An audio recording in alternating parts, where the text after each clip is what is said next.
Welcome to the final sideboard of the Standard Open in Milwaukee. I'm Glenn Jones. I'm joined by our champion, Zach Stern. Congratulations, Zach. Thank you very much. All right, here's your cup. Right.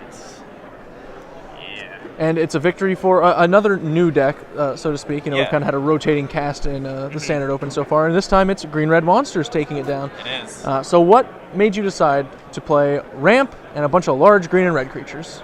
Well, I basically saw Ember Swallower and decided that wildfiring is the best thing to do right now.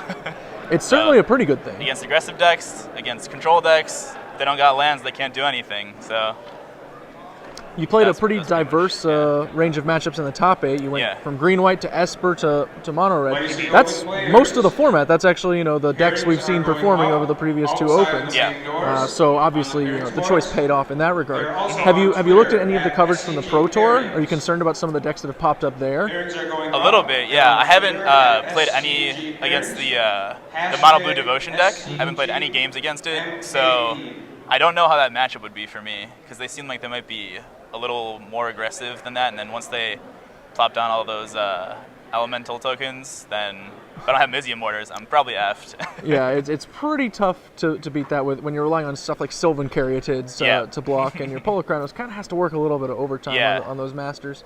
But that deck has obviously performed very well. It's double finals the PT for one thing, and there's plenty of other new decks in the top 8. So I'm really looking forward to seeing the metagames of our previous 3 opens now mash against that metagame in the next one. So Yeah, definitely. should be very exciting. Well, Zach, I know you're not playing Legacy. No, not You're going to today. go home and celebrate your victory. Yes. So congratulations once more. Thank you very much. I'm going to go ahead and throw it right back to the booth with Ricky Hayashi and Shaheen Surani, and they'll go ahead and close you guys out on the Standard Open before we flip to a break, and then we'll be back with more Legacy Open later.